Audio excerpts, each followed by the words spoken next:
So what are you doing? Nothing. Nothing? Why not? Trying to get on this lifestyle radio website. Sounds like a cool website. Yeah, it's alright. Oh, wait, I might have it. You might have it. You're listening to Lifestyle Radio. The opinions expressed during this show are those of the individual participants and do not necessarily reflect the opinions of their associated organizations or Lifestyle Radio.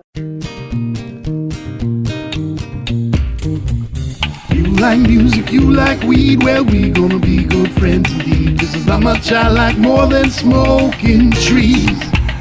They'll make you dance the do-si-do and teach you how the chiba grows. Smoke a bowl on the 420 radio show. On Lifestyle Radio. Sasha, we always sing along that last little part. This is you like that? This is the 420 radio show. We are on the line with Enforcer Sasha Lakovic. Is that how you spell it? Hello. And we are going to be chatting with Boo Williams as well. He's a retired NFL player, and Sasha is retired NHL hockey player here in Canada.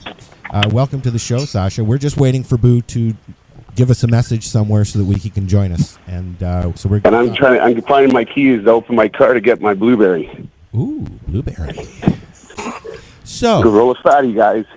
Lori was nice enough to contact everybody and get this little show rolling. I'm going to let Lori tell you folks what we're going to be doing tonight. I think it's going to be a very, very interesting show because our topic is brain injuries caused by sports, and I'm going to let Lori fill in the rest. Okay, well, I was watching the news last week as I try to catch up on every, usually the day after, and I saw the bit where you were talking about having, I believe it's CET is the term for the chronic. Yes.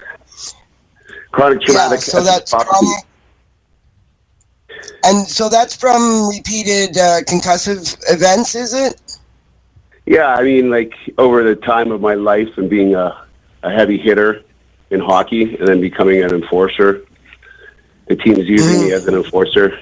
Yeah, I developed it over pretty much the last 10 years, decade. People around me, especially my wife that I'm not living in the same house with anymore because I can't, noticed that this stuff started to come upon me. We didn't know what it was until a few of my enforcer friends that I've known throughout my career came to me and said, how are you feeling and how's your life and this and that. And then, after the NFL stuff, it was like, geez, we probably have the same thing. So that's how it came about, knowing that I even had it. I was always a energetic guy, and being a fighter, you just think that, you snap because you're so strong on your values. That's just the way you are, but it's not the case. Especially when you don't get no sleep at night, some nights, and over depression and anxiety is the worst. And the thoughts, you get so much that you get so upset on the littlest thing. That's the weirdest one. And then you look back at yourself and say, what the hell is that? Why am I acting like that? So that'll lead me to a question for you then, Sasha, because where you brought it up. The incident in Calgary, going over the bench. Oh yeah. The one that everyone told me after the game that I was going to be famous for, and I told them, no, guys, I'm going to be for 5-10 years. And sure enough, everybody recognized me for jumping over the glass. Yeah, unfortunately, but it was a rum and coke. Yeah. First it was the popcorn. Yeah. I was sitting at the end of the bench. Well, there were some drunk guys that were like a couple hundred miles out of, I guess, Calgary, northern Calgary, that came to their first NHL game, and they were drunk. So they had some cops sitting up there prior to when that happened in the first period. Yeah. And by the third period, that glass is so low, like the fans are right there. We were all kind of skeptical about these guys, and the cops weren't there watching them. Right. So they took advantage of pouring a rum and coke over Guy Lapointe's head. And if anybody knows hockey, Guy Lapointe played for the Montreal Canadiens, and he won 2 Stanley Cups. He was with Guy Lafleur, and respectable guy. You just don't do that to, your teammates or coach from your fans. You sit there, you watch the game. So, and it's funny too because the camera was right there beside me. Yeah, and I mean it was perfect timing. But you snapped pretty quick. Yeah, because I knew they were there. I knew what was going on. Like it's like if it's so you were already prepared to go after them anyways then. Yeah, I was pretty much watching over my team. Exactly. Perfect. So that's what you do. That's what you do outside of the rink and on the rink. You're protective of your teammates. Oh no, I'm all for it, but I was just. Well, you want to hear a funny story? I'll tell you a funny story. I was playing in Albany, New York for New Jersey Devils on the farm team. This is after my eye injury, and they were looking for any excuse to look bad upon me. And I was smoking weed because I wasn't drinking. I would be smoking weed and taking care of the guys after the game when they were in the bars drinking. I would be the designated driver, but I'd go smoke my weed. I'd come back, drive them home, and then I get to the rink the next day, and the coach calls me in. They thought I was doing blow or something. They're saying, "Oh yeah, the guy said you changed and this and that." I'm going, "Are you friggin' kidding me?" They would test me every year, and all I was doing was smoking weed the whole time. Yeah, isn't that wild? Yeah, man. They would check me for everything else. Steroids.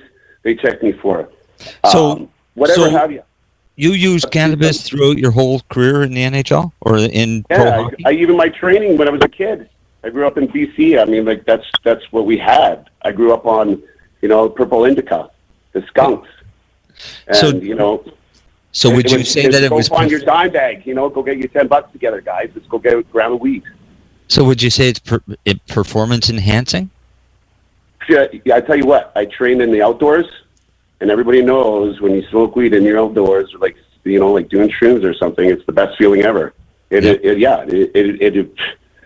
I'd smoke a joint, go for a long run, hike the mountain, go to Kung Fu, train on the ice. I would not so much on the ice. I wouldn't do it before I played ice hockey because you got to have your lungs.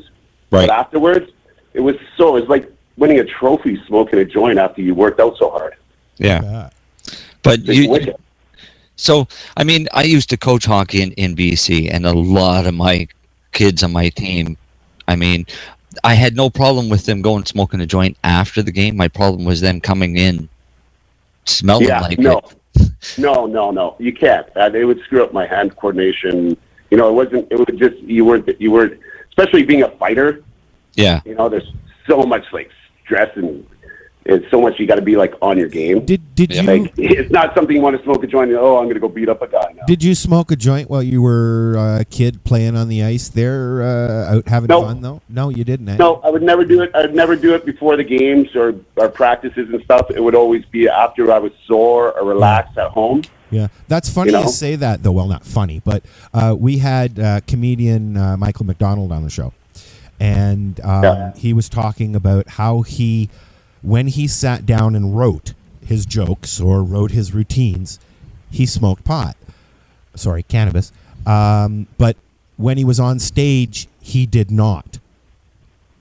Exactly. Because you get those butterflies. That's right. Like anxiety. Yeah, performing. You got to use those butterflies. You can't. Right. There's some guys that play on guilt. Yeah. That we're using coke or alcoholism or teams I play with. Yeah. And I didn't understand that. I was like, how the hell could you stay up all night and go out and score goals? I don't get it. In a professional league and be like that. It would blow my mind away. I suffer from a mood disorder as well as ADHD and depression. So I feel this. I have the same symptoms that somebody with PTSD would have.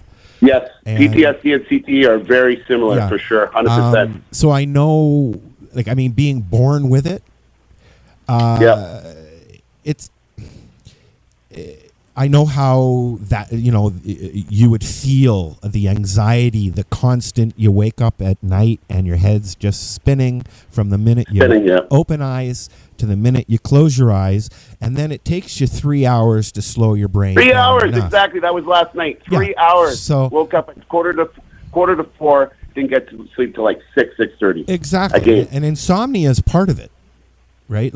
Marcel suffers from MS. And he's developed ADHD because of it. Okay, and it's brain injuries are weird shit. It doesn't matter how it comes about, but we all end up broken.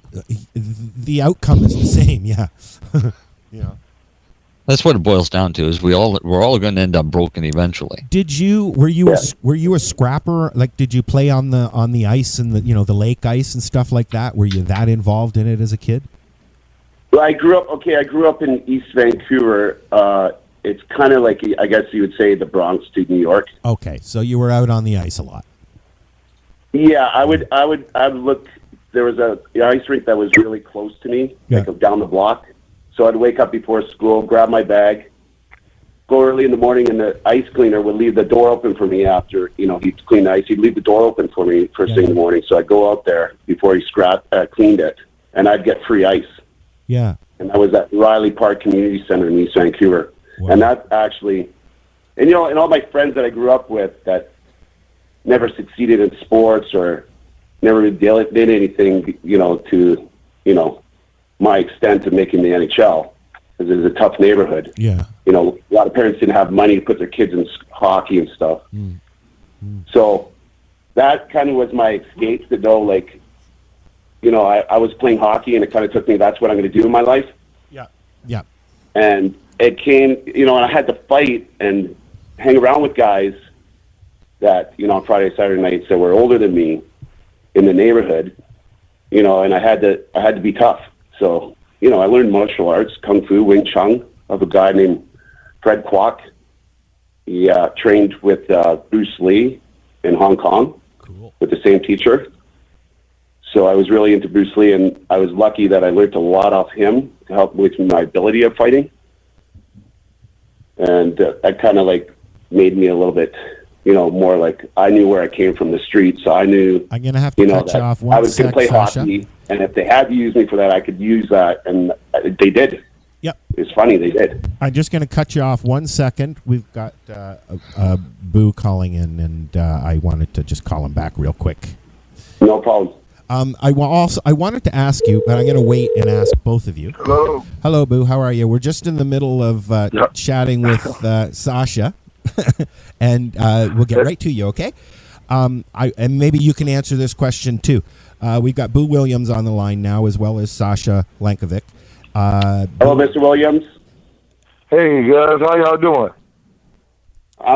I'm all doing good. We're doing good over here, man. I was just going to ask Sasha a question, and I thought maybe you could answer it too. Do you think that you played rougher as a kid, Sasha? Because Did I play rougher as a kid? Yeah, because now, in the NHL, you've got some really, really, really strict rules you got to stay by. But on the rink, Well, outdoor rinks, yeah, maybe you can get away with a little rougher, but indoor rinks in junior and minor hockey, they're pretty. You've still got the same rules.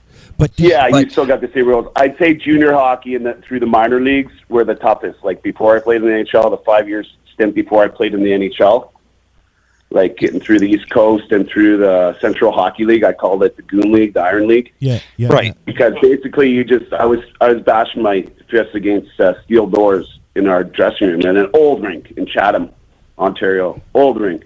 Yeah. And I'm telling you, if you didn't come out with your ready to, kill the guy first, you were done. Guys were cross-checking you in the back of the neck. You were dead. What about you, Boo? Did you play rougher when you were a kid? Yeah, most definitely. I think, especially in high school and even college, the game is, much rougher. You can get away with a lot much tougher hits than you do in the NFL. I mean, let's be honest. The NFL is kind of like a little pansy league right now. You can't touch anybody, and you can't touch anybody. And guys like myself that play tight end, they're making the rules now. So when you're going across the middle, guys are not hitting you up high anymore. Guys are taking out your knees. Yeah. And guys for like myself, we rather you hit us up high than hit our knees because hit our knees. That's where we make our money.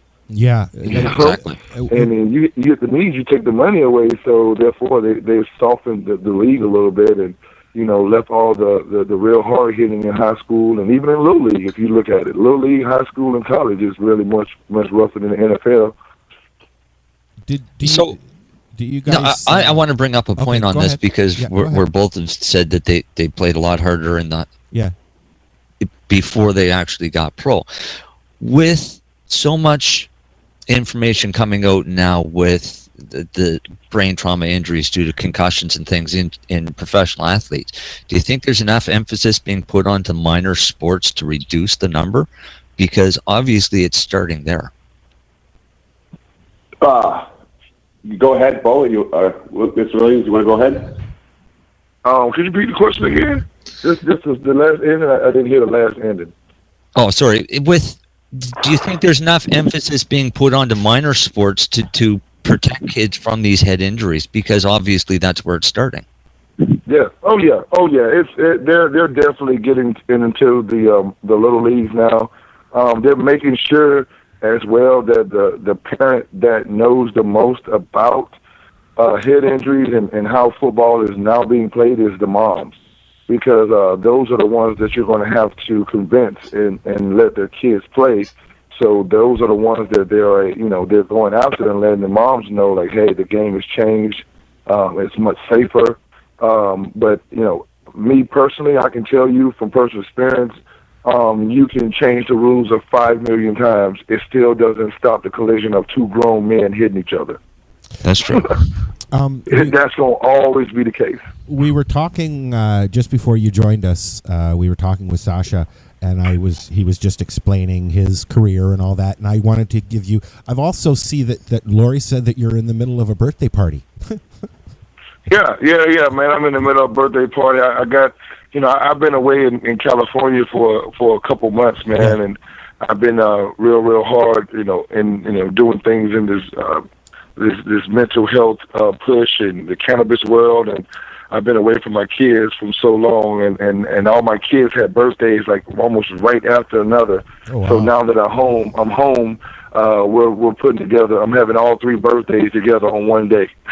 Cool. Well, awesome, Dad. Awesome, Dad. We're not going to keep you too long, so that you can go ahead and do that. Okay. I'm glad you guys are here. It's been a very exciting week. Thinking about chatting with you guys because, Boo, I wanted to talk to you about one thing in particular. I've been watching the new OJ show. Okay. Yeah. And I've also been reading. I read a lot of articles every day, obviously, and I hear that a lot of brain injuries are being talked about as far as after the fact. Like guys are retiring and then, like OJ, going out and doing bank robberies and doing other messed up shit. Do you think that has anything to do with what's going on? Well, I'm going to give you a little brain knowledge. Okay. The part of the brain that we as contact sports players were damaged is the prefrontal cortex, which controls rational thinking and impulse control. So that tells you right there is why some of the guys are having a hard time after the game. It's because we've been taught for so long to just react and not think. Because if you think before you act, then guess what? You're a second slower, you're behind, and you won't make the play. So you've been drilled and trained. So like the military, it's like just to react. So now when you're after the game and certain instances and certain situations come up that you need to think before you react, you're not used to doing that. It's not like a light switch when you can turn it on and turn it off. So you think what I'm saying? You think there is something to I know what you're saying. All of this where, I mean, like they're really talking about, guys are going out after playing professional sports and doing some really fucked up shit. And then saying, I don't know why I did that. It's really not their fault. Yeah. It's not to say it's not their fault, but it's the part of the brain that is damaged. I mean, every part of the brain tells us to do certain things. Like part of the brain is telling us to talk right now. So that part of the brain that is damaged that makes that guy has to say, hey, let me think about this before I do it. Prime example, Ray Rice. You can tell right in the middle of when his wife came at him, it was like, boom, stiff arm. Oh, somebody coming at me. Yeah. Oh, shit. What happened? What do? Oh, drag her out. Oh, drop her. Oh, shit. Let me call somebody from the team. That's what you're trained to do. Right there. Yeah. And that's what he did. And so it tells you, like, all these guys that are getting in trouble. Because you don't see. Tell me, do you see golfers getting in trouble? Do you see tennis players getting in trouble? Only Tiger. Only Tiger. Hey, and he's getting in trouble with his other golf club. That's right. He does. He could have suffered a concussion from that.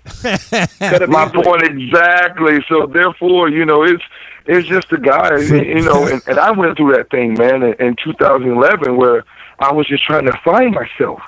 I was so lost in just myself was in football to where I didn't know how to react to nothing. I didn't know how to have fun. I didn't know how to do anything because football kept me dumb. Yeah. And when I say by keeps you dumb, they have you playing football 10 out of 11 months out of the year. And when I say 10 out of 11 months, it means training as well. Because everybody's trying to get better than that next person. What was that, Sasha? Same here with the hockey. Like, everything he's saying, like, right on spot. Like, it's so perfect. I love talking to these NFL guys, and, the hockey guys are going through the same stuff because we can talk. We're like brothers. It's crazy. We're like, we got the softest hearts, and then we see all this stupid. We get the upset over the stupidest things. And somebody doesn't recycle. Like, stop. And Sasha, and that's why I am opening another athletes wellness center because of that camaraderie when guys come in to handle certain issues that they can relate to other athletes that's there. So now when they're in their one-on-one session, where they're in those other sessions with all those doctors and therapists, they can feel better about getting things out to them so they can receive help. Because I can tell you from personal experience, being in the NFL drug program, they think you're crazy because you smoke marijuana. Did you smoke while you were playing? They think something's definitely wrong with you. Did you smoke while you were playing, man? Yes, I did. Yeah. I had to because I had to deal with all the pain, the bruising, and not just that. It's to come down off the mental high from having to sustain being at a high level for so long of a period of time. Yeah. Jeez. Yeah. Yeah. You want to slow that thinking down. Guys. Like, I love hearing them.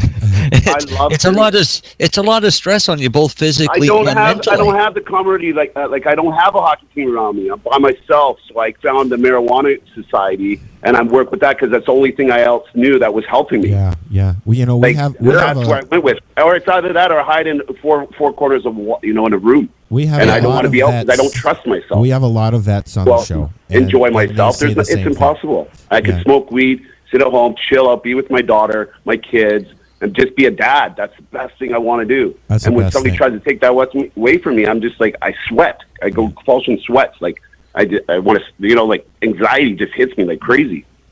Wow. And another reason why guys smoke marijuana too is when they're playing sports is because you've been taking, like I said, you've been at a high level all day long, and when you get home, your stress level is high.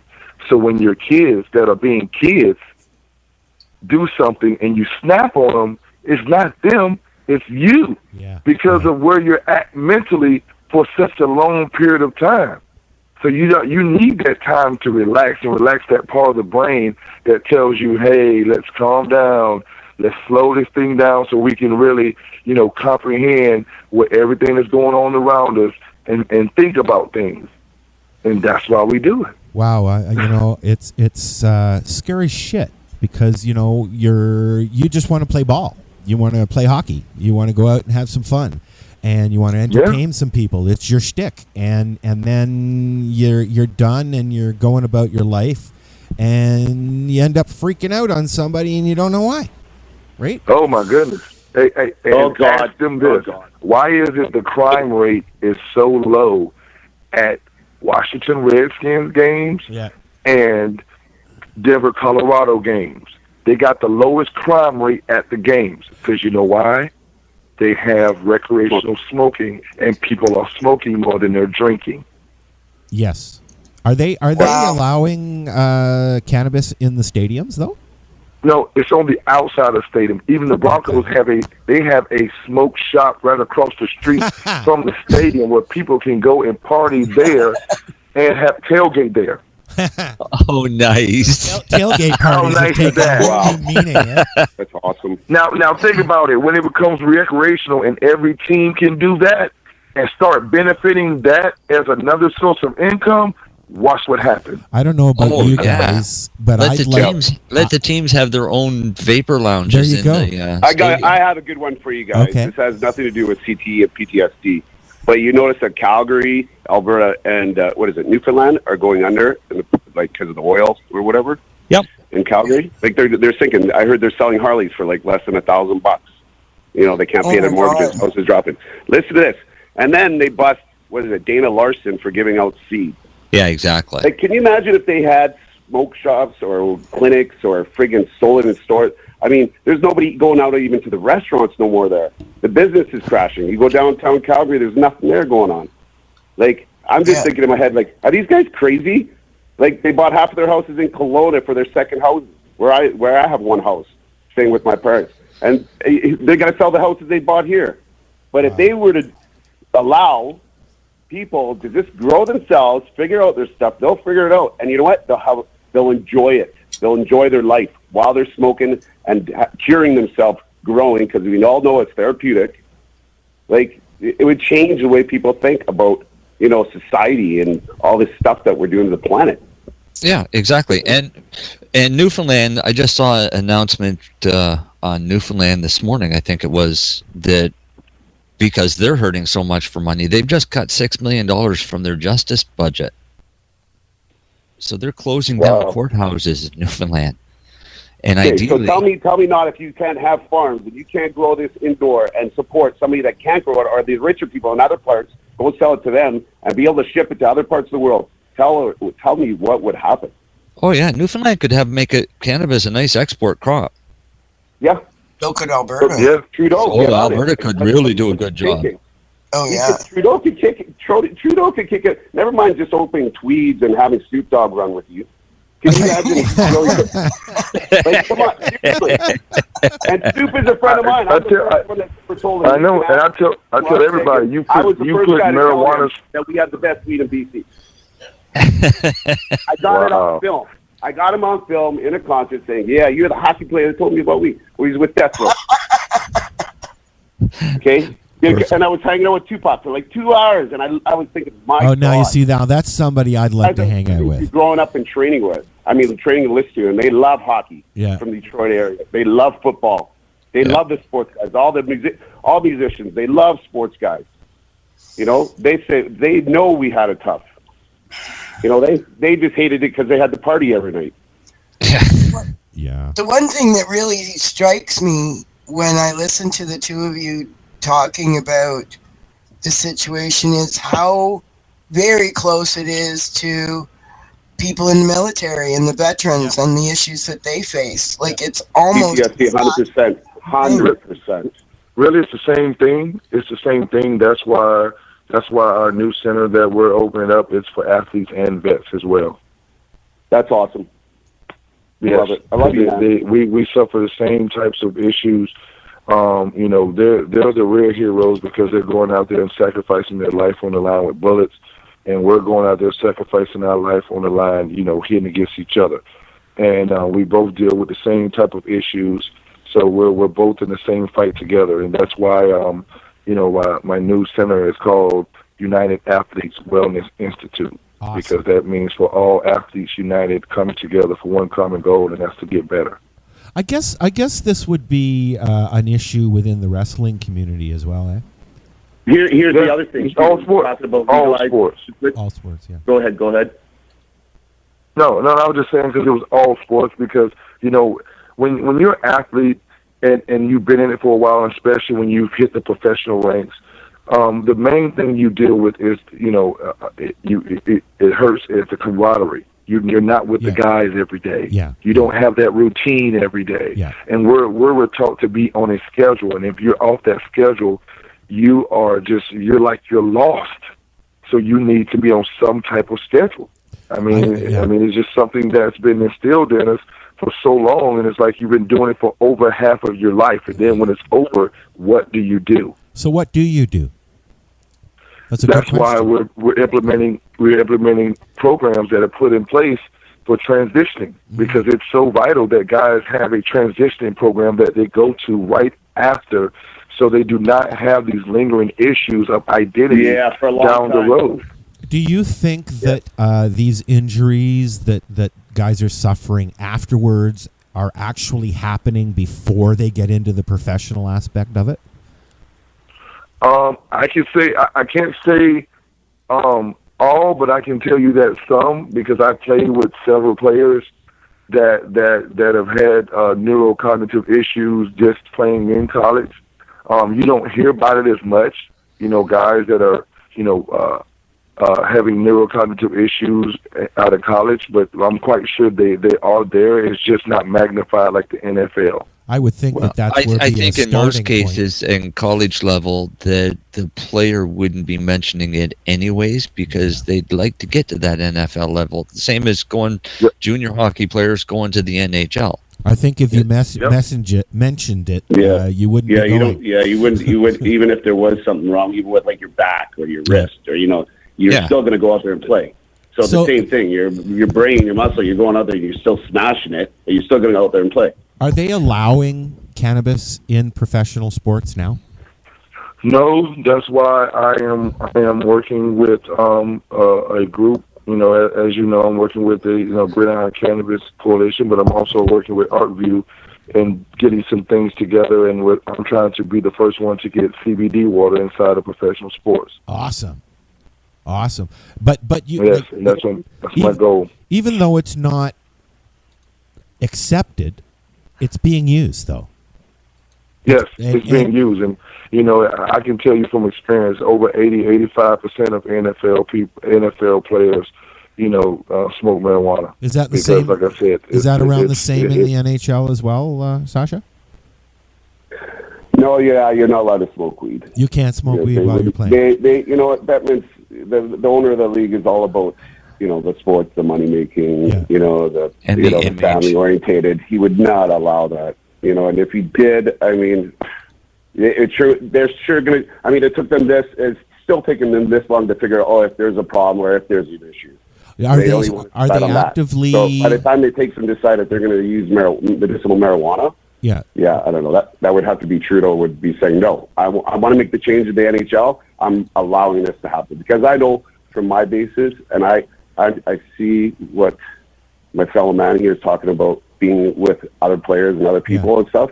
Well, that's why I hooked up with the Society of Marijuana, is because they're all my friends and I have a routine, and when I'm home alone or I don't have much to do, it gets to me. It's like, what am I doing now? I get into this state of like, shit, well, I'm smoking weed. Yeah, I'm fine. I'm not getting the crazy thoughts, but I'm still like looking for something to do, or I'm wasting my time, or, I need to be out there helping people like me.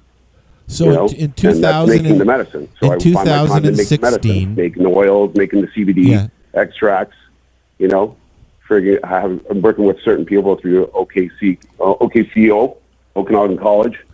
I got some old spiritual people that have been pioneers of marijuana for a long time. So I kind of know what it does for myself and others like me in the sports industry, and people that have PTSD and war vets, so but that's where I'm at. If you're growing up using it, if you're using it while you're playing, not playing, but maybe what do you call it? Practicing for your pain, for other issues. Obviously, the leagues know this. I mean, we see guys getting busted here and there, and then because guys know the routine, right? They know how to get around it. That's right. So it is there. They know that players are using it. They even know that players are playing better because of it. What's the fucking issue? Because they don't have their hand in it, and they can't get any money from it. That's how NFL works. So they haven't figured it out yet. They'd be fine. They'd be perfect. They just haven't figured it out yet. That's all. I'll give you a prime example. Look at the beer, the alcohol that is served at games. People are leaving. You think every person that leaves that game has a designated driver? No. No.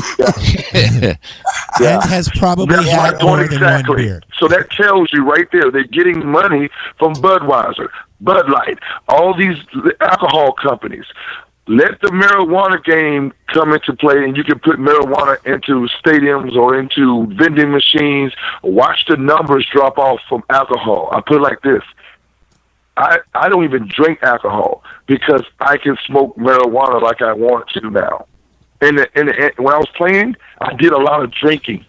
What happens? You do a lot of drinking. What happens with a player is having some issues, still playing, and gets his card? What happens then? Or do they? Get their card? I mean, can they?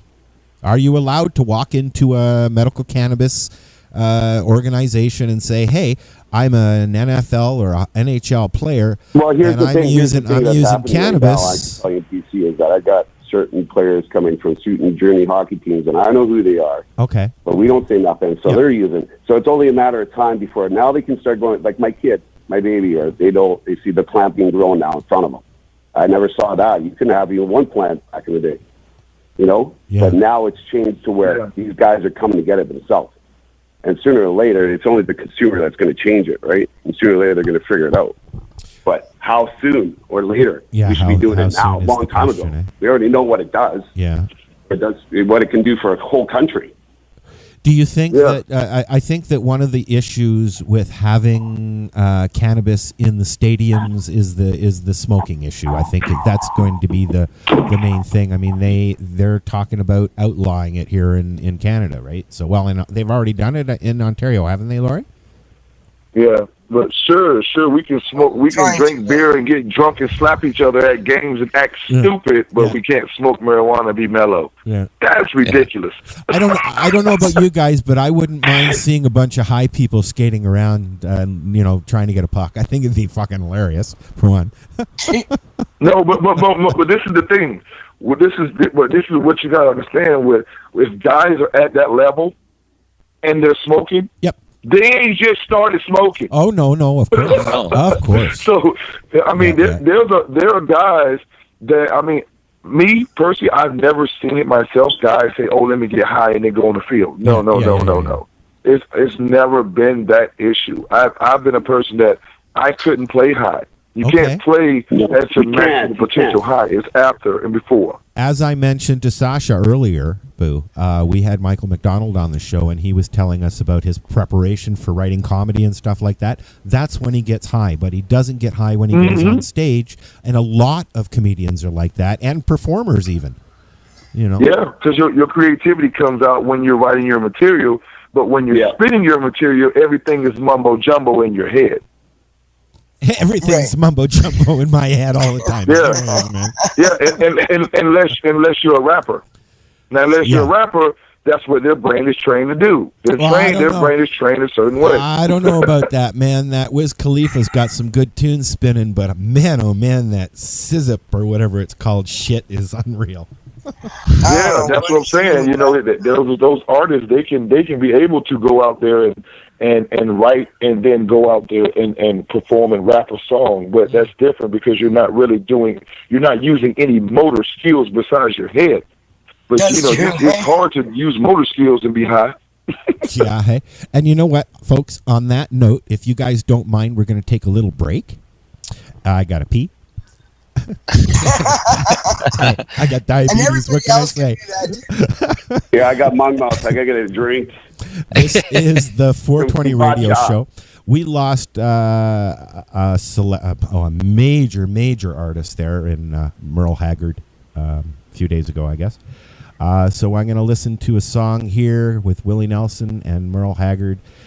It's all going to pot. This is the 420 radio show. We are live on lifestyleradio.net and .ca. Come on in the chat room if you've got a question for these gentlemen. We'll be right back with Boo Williams and Sasha Lakovic on the 420 radio show. I do have to do radio stuff now and then. Every now and then, eh? How, are you doing the news too? Ooh. Not yet, no, because I haven't pushed the button yet, Marcel. The National Task Force on Medicinal Cannabis is a group of not-for-profit organizations dedicated to influencing government policy with factual evidence. Our mission is to ensure that a constitutional medical program is developed that will address the concerns of all Canadians that require therapeutic cannabis. The task force is looking for dedicated people who are willing to contribute to our cause. We have formed this task force to foster a unified approach and focus on lobbying the federal government and Health Canada. We represent the combined expertise of thousands of patients with more than a decade of experience. As a task force participant, you, your business, or your group will have an opportunity to show that you care and offer your unique skills to promote the cause. If you would like to get involved, go to medcanataskforce.org. That's medcanataskforce.org and use the Contact Us link to get started. Help us help you.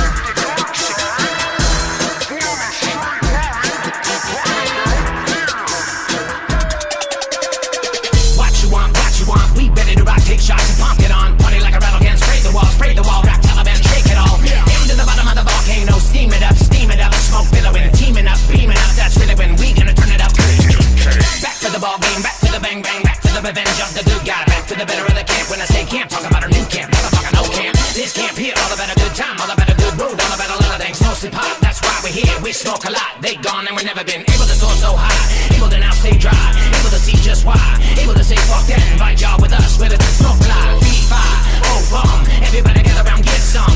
My mouth spit like a powder gun. 5-4 counts so the job is done. Get your pass, come along and play. Join our team, let's start today. Light it up and wash away all bad wisdom, burn the parade. Anybody wanna kill a brother with a king? Anybody wanna take a ride in lane? Into the future, ready to launch, ready to just sit back, deliver the fucking rhyme to ya. Aboard the chronic, aboard the chronic, aboard the chronic,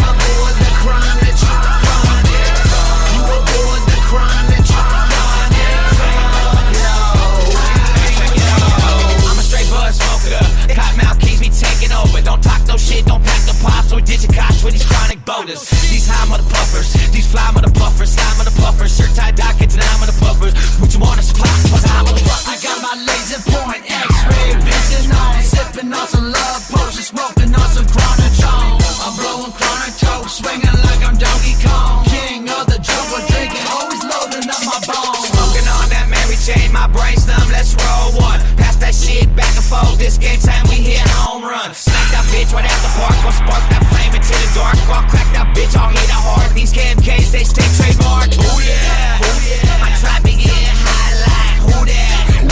Some kings till we die.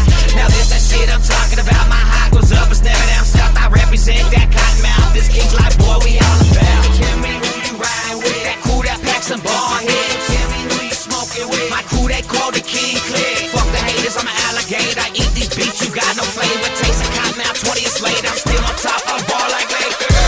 I'm bored the chronic, aboard the chronic, you aboard the chronic. All right, obviously. Oh, there's that darn echo again. Obviously, that was not Willie Nelson and Merle Haggard. I apologize for that. That was Cottonmouth Kings. Yeah.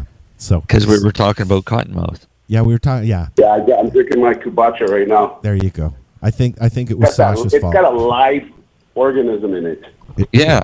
Yum. Yuck. Looks like a big booger. It creeps me out, but the stuff tastes great. And he's drinking a big glass booger. Of mold. Welcome to the 420 radio show booger contest. We're going to see how many boogers Sasha can drink today. Yeah, disgusting. You guys must have eaten a lot of snot in your days, I tell you. You're always blowing that shit out. You know, hockey players, and you're blowing that stuff all over your jerseys. And I got to drink it in my drink. How? I have to go, man. Yeah, I got a rub. What was that, Boo? Yeah, I got to run, man. My wife over here be looking at me all crazy. We got to go. Okay, Boo, would you do us a quick favor here, Boo, and do a shout out of your places and how people can get a hold of you if they're interested. Okay. You want me to do it right now? Yeah. Yeah, go for it, man. All right, everybody. Man, I want to just give a shout-out. It's Boo Williams, former New Orleans Saint, and now huge advocate of player health care from cannabis to the neurology side. If you want to get in touch with me, you can always reach me on Facebook under Boo Williams. You can also reach me on Twitter at Boo Williams 82. And my new brand that is coming out is called Black Ghost Enterprises. And I'm quite sure you guys are going to be seeing it as well. I got some a product line that's going to be dropping sometime here soon. Some different oils and rubs and a different strain called Blueberry Kush. Blueberry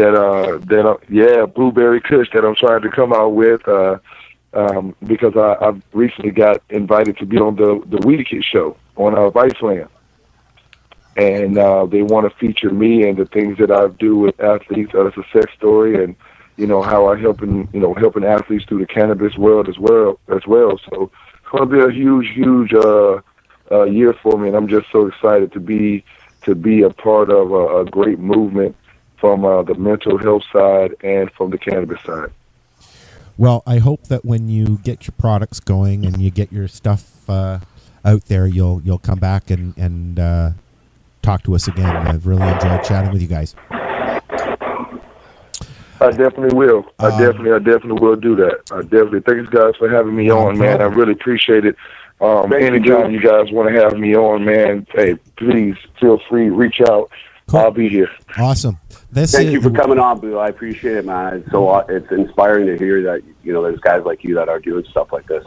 I wouldn't know. I'm way on the West Coast. You're on the East Coast, right? And no. I'm in San Diego, man. I'm in San Diego and Santa Monica. I'm just here visiting my family because my family's from back south. You're super close. You guys are like neighbors. Yeah. We got to connect, man, because I'm always telling them to come to Canada, man. I wouldn't try and pass a doobie over the border, though. If you get a chance, and I know you travel a bunch and you love your kids, if you ever get a chance to come out to BC, you give me a ring, and I get down there. I'd rather see you in person and see what you're up to. Yes, sir. No doubt. Well, guys, thanks for having me, man. I'll talk to you guys later. All right, Boo. We've been chatting with Boo Williams, retired NFL player, about brain damage caused by sports. And Sasha's going to stick around and talk to us for a little bit about what he's got going on and other stuff we might come up with. You guys got any questions for Sasha? Come on in the chat room and ask him. We're at lifestyleradio.ca. Where do you want to go next, guys? Left or right? I'm just looking at somebody's comment saying that she's a concerned hockey mom. All hockey moms are concerned. Concerned hockey mom. Do it? You have a question? I don't think she has a question. I don't have a question. Would well, you be I'm glad she's listening tonight then? Well, yeah. Do you think? Well, let me ask a question. Do you think that there is a place for commercial cannabis in the NHL? Like, I mean, for the fans and stuff. Yeah. There's everywhere, of course. Yeah. No, I mean, just specifically, I think that would be a good. I know everywhere. Duh. I haven't. It's all over me. Yeah. And I love it.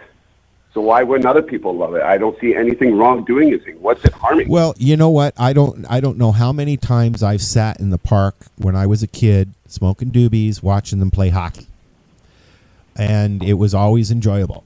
And right, there were always good. I used good to coach minor hockey, and I would be a firm believer in mandatory cannabis for parents.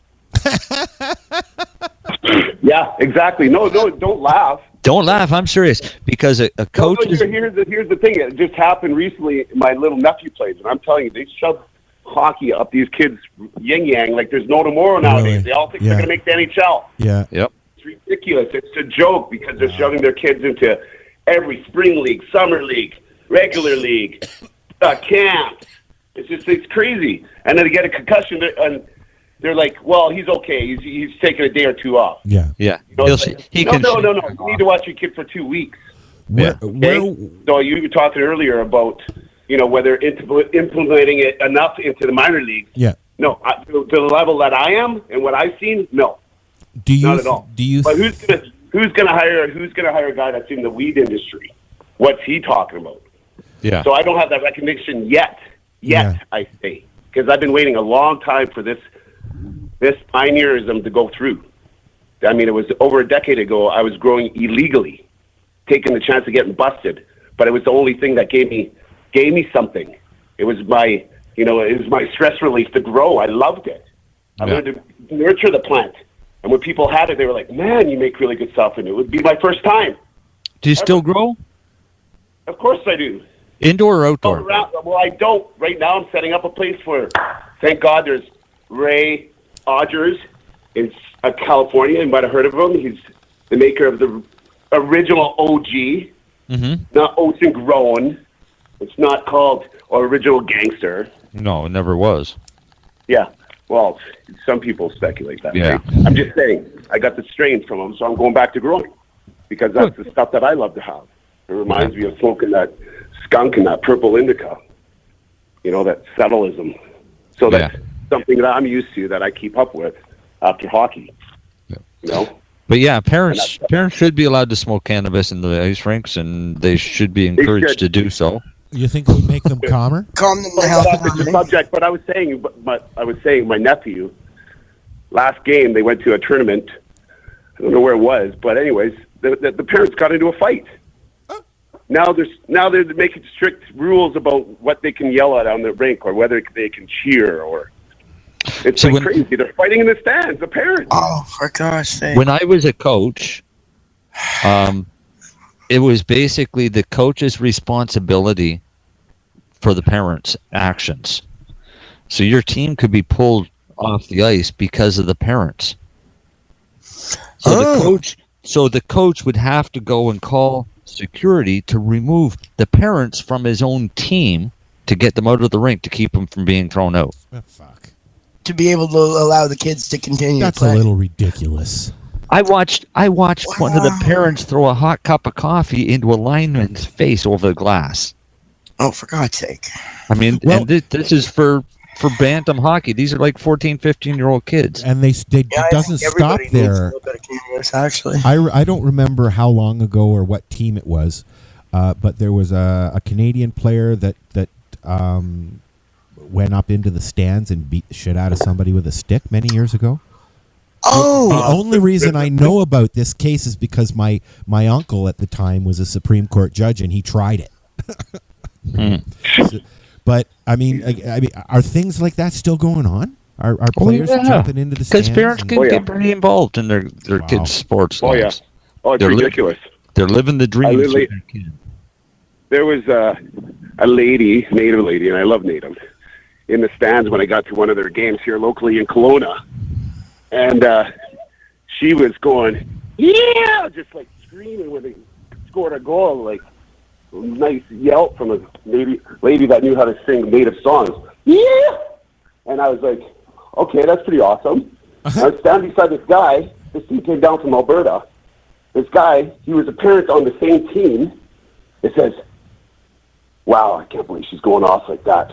I'm looking at him thinking, he doesn't know me. And I'm like, yeah, she does this every game we come down, goes somewhere, she embarrasses us. I'm like, okay, this white racist, baseball cap, cowboy booting, jeans, Wranglers. I'm like, looking at him saying, wow, you're a parent? I'm thinking in my head. So guess what? We scored. And I go, yeah! Right beside him, and everybody started howling in the rink, and they all know me because I'm Saskatchewan. There's a few NHLers around. They know my nephew plays on the team. So I do it. Then after the game's over, I go up to her and I hug her in front of everybody. I go give her a nice, beautiful hug. You should have seen everybody's eyes. They were just like, wow. There's no fight, no scraps. It gets crazy there. The parents are crazy nowadays. Oh, they are. They definitely need to smoke. Do And guys chill the hell out? Do guys still get the star treatment when they go with their kids to help and watch and just be there? Sorry, what was that? Do guys, like retired guys, when you take your kids or your nephews to a game and you're sitting there watching, and do people make a big deal, or do they even know? No, not at all. No, not at all. They wouldn't even know. Not at I all. guess, eh? Not at all. But for me, it's different because I used to be a fighter. Everybody's kind of like skeptical of who I am. Blah blah. They're blah. afraid to talk to you. Yeah, pretty much. Kind of So like it's Lori. get to People do are something. It's afraid like, to talk to Lori. even after the fight happened with the parents and I wasn't there, and I hardly ever go to these games. Yeah. Because I think it's just too much hockey. I'll go once in a while to the playoffs, or he's in Vancouver playing or something. He's only 10 years old. Yeah. But still, it's a lot of hockey. And these parents just pushing nowadays. I mean, they want to make the NHL so bad they're willing to fight in the stands. Yeah, About exactly. What the referee did, or, That's crazy. Like, come on. That's crazy. Well, I'm guessing their ability to fight in the stands has nothing to do with whether the child's going to get to the NHL or not. Well, I mean, what goal is it in? Just so you go there because you're so rent up from your life? Like, you have to get in with somebody, or you miss your chance of playing a sport? Like, what's their problems?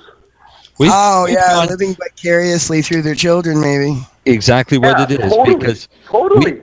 we've gone to tournaments and had to call the RCMP to escort our team out of the building. Oh, my gosh. Right? Just to keep the other team's parents from kicking the crap out of them because we won the tournament. I've been escorted out of a building, but it wasn't for playing. That ain't right. I was lucky. Hey, guys, I was lucky. I just had to smell with my nose in my dad's bedroom and find where he stashes his weed. I got lucky. I got lucky as a kid. My dad didn't really care. Oh, Sasha, you only scored 9 goals. You should have scored 10. I'd be like, are you kidding? No Dad? weed for you. Yeah. I was like my 4th year in hockey. I was like 12 major records. I was like one of the stars in the town. That was the whole thing. Is that I wasn't a fighter. I knew how to play hockey. I could score. I could do everything. But when they figured out that I could fight, God, it was on. It's just like that was only, and because of my background and where I came from, I wasn't going through college. No way would they allow a guy from East Van that had issues with police and get a scholarship. You kidding me? My grades not being that great, but still Were you graduated. drafted? So I had to go through all these iron leagues and turn into a goddamn beast. So you missed the Bantam draft? Pretty much. Oh, okay. So you came up from the AHL kind of thing? Yep, through all the minor leagues you could possibly think. East Coast, West Coast Hockey, East Coast Hockey League, Central Hockey League, American League, IHL. Wow. And if you look at my records when I played in Las Vegas, you'll see I got pretty much. my goal was to get over 10 penalty minutes a game. So in 48 games or 49 games? I got 490 or 500 minutes, something like that. Yeah. And I passed it. And you know where that got me? Got me a tryout with the Calgary Flames. Oh. So when I got to Calgary, and I ended up getting a concussion during preseason, but I still went out there and I fought the guy they wanted me to fight. Yeah. Pulled shoulder, but you don't say that. You don't say. Trainer was like, "Oh, you're not going to play. They want you to play this next game." I'm like, "Dude, I pulled my shoulder and I smacked my head. I'm seeing stars all the time. My equilibrium was off, but I still went out there and played, dressed up just before I get on the ice, beat the guy up that they wanted me to beat up, and then got the fuck off the ice, and that was it. Few minutes. I literally didn't play the whole game. I just went out there and beat the guy up and got off the ice. That's a nice job. Hard to believe that's an actual job. Yeah, eh? Yeah, well, it's preseason. It's not like a league game. It's inter-squad games, right, with all the tryouts. Go fetch. The walk-ons and what have you, right? None of the NHL guys. Doing tryouts, I mean, going to watch tryouts was actually a lot more fun than going to watch a lot of the games, especially if you're into watching enforcers, because there's a lot that try out for that, especially like in the WHL and things like that. My only experience with hockey was nobody wanted me on their team because I skated with weird feet. You skated with weird feet? Yeah, my ankles were really weak, so I did the bendy thingy with the skates there when I was really young, and nobody wanted me on their team, so I skated off and never played hockey again. That would do it. Yep. It's great watching kids play hockey. It's sad watching kids get hurt because of stupid mistakes. Mm-hmm. Like a hit from behind into the boards, so they get concussion and they're out of hockey forever type thing. And it's still happening. Yeah, definitely still happening. I hear about it almost every second game from my nephew. What happened in the game? What happened to the parents? Oh, that's all they talk about. That's all they live. They're freaking hockey net right in front of the house. They got a little pass thing on the ground with plastic so they can move the pucks. They got heavy pucks. They got light pucks. They got the shooter tutor. I mean, if they're not on the ice, they're all doing this. It's crazy. Now, I watched a young girl that she was 14, 15. Really good playing hockey. Played basically mixed league. Played with boys, but outplayed the boys. But her father literally coached her off ice constantly. And I mean, every day she had to hit like 100 pucks. That type of thing. Yep. And I talked to her one day just after she got a full ride scholarship to Shattuck in the U.S. on a hockey scholarship for women's hockey to finish her high school and then go right to university from there. And I asked her if she really liked hockey, and she said no. Yeah, that's what my nephew said. He pretty much said, I don't know, my wife said to me, she goes, Kaya, she goes, Lyndon, I go to Lyndon right away. What do you want to do with your life? And he had nothing to do with hockey. He didn't even think about it. He said something else. And this is a kid that's playing every day. He was like, he just wants to do right for his dad, I think, sometimes. You know? That's, I think, that's all she wanted to do was to please her father. And that's kind of what I did. That's exactly what I always wanted to please my dad. I wanted to show him I could do it. I could do stuff. Because he was the first person. You know how hard it is to make the NHL. So that's kind of what drove me. Not being able to get that 10th goal. You know? Doing my dad proud. You always wanted to do that. And she's no longer playing hockey. Wow. Now she's a personal trainer. So yeah. Well, she got something out of it. Yeah. She can definitely teach you how to get there. Yeah, exactly. She exceeded her levels, right? Yeah, I mean, the parents are the worst thing for minor sports because they're the ones that'll push the kids to walk off that concussion. That'll be fine. Or be more aggressive than the child would be in the first place, maybe. Is there an average age where a concussion happens in somebody who plays sports? Is there an average age? An average age? Yeah. I've seen kids, like 10-year-old kids, end up with concussions from two kids smacking their heads together. Oh, hell, I've had a concussion from a backyard brawl before, but, I mean... Yeah. I mean, I got a concussion as a kid when I got hit in the head with a rock. Yeah, my dad rung my bell. Somebody threw a rock at me when I was a child. Yeah, I remember that. My dad... That's funny. I threw a rock at my cousin in Yugoslavia when I was young. I still remember that. Wow. I got hit with my a cousins, baseball and they took my turtles away, so I threw a big rock and hit her right in the head. Yep. Right Cut her between open. the eyes, man. Right between the eyes. Yeah. I didn't know. I was like, what, 9, 8? Exactly. Maybe younger. Makes you take a few steps back, though, eh? Yeah. It's crazy how you remember those things. Like, you remember those trauma times. You remember the good times. Yeah, the good times. When in the minor leagues in hockey for the children, like in the lower, younger ages, is there a restriction in the kind of contact they can have during the game? Like, no, I think it's kind of checking, or I think it's more or less they're not teenagers yet, so the game's not that dangerous. You know, bottom of psyop, you'll have the odd kid who's out of control, and you can tell their parents are out of control too. Like, they're more overly aggressive, and that's the kid that always gets in trouble. Yeah, there are them, and they get, but do they get looked at enough in the leagues? I don't think so. I think they should be like, no, you're missing the whole year. Try next year.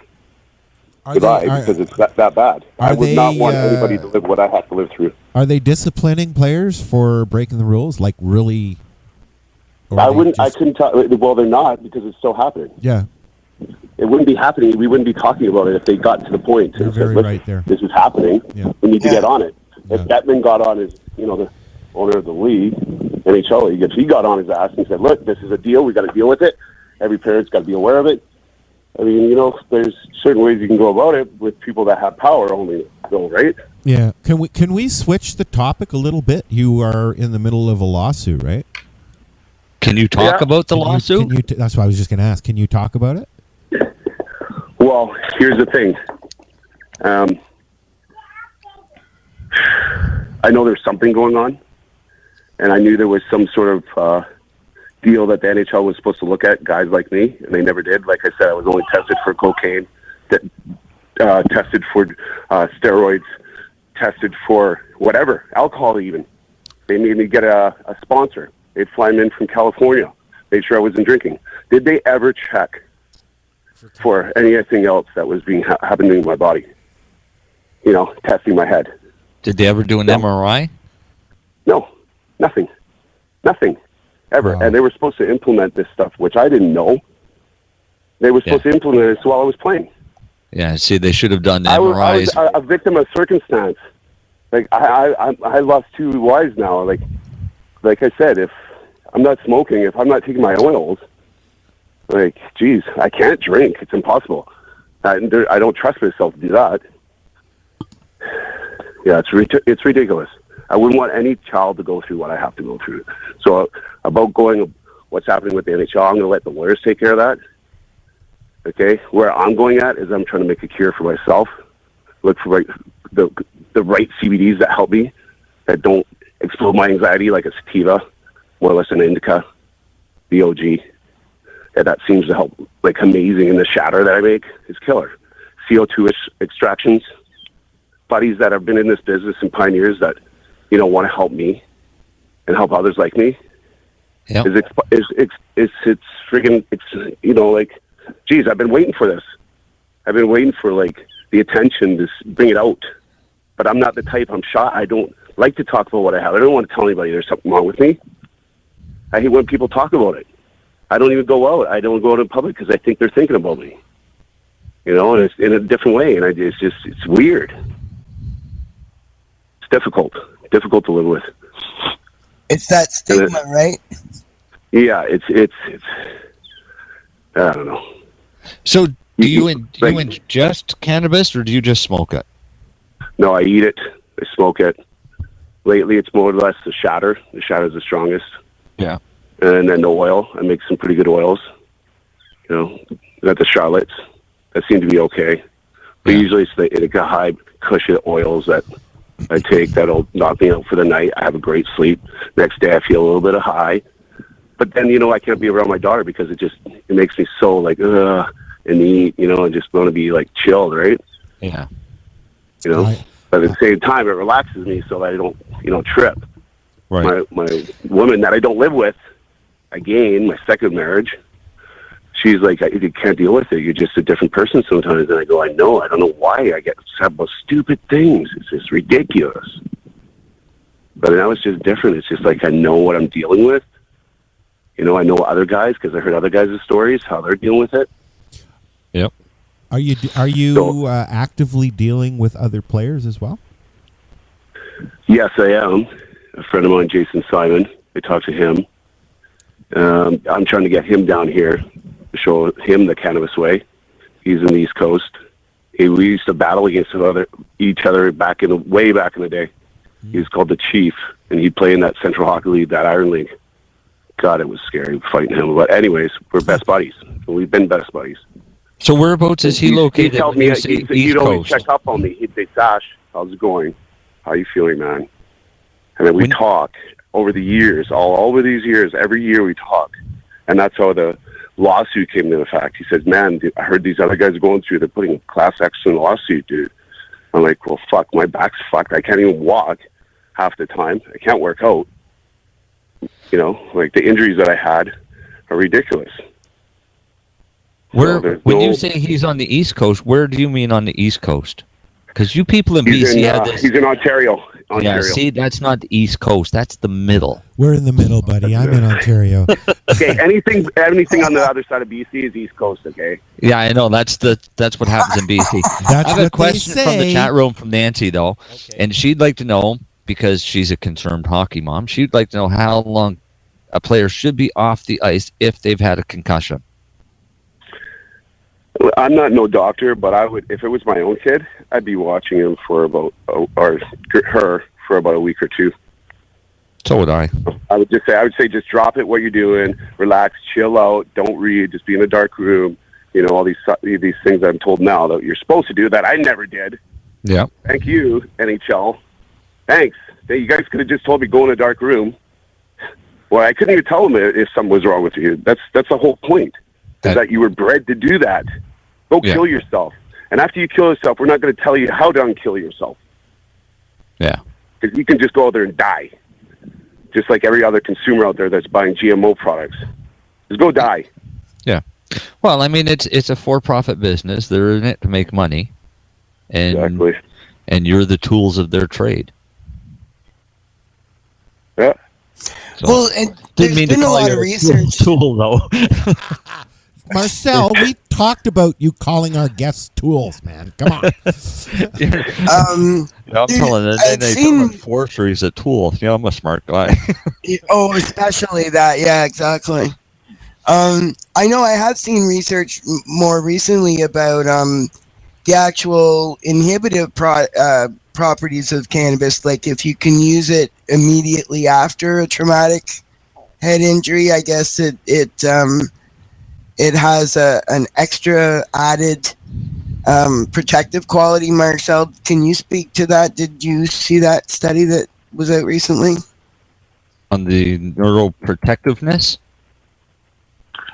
Yeah, it wasn't just in the actual repairing of the damage that was done during the traumatic injury, but like if it was done, because like a lot of the traumatic injury, it's regarding not only the impact but the swelling afterwards, right?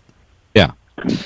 So like as it is used to bring people out of seizures, for example, it could be used to minimize or mitigate any effect of a head injury or a concussion during a game, right?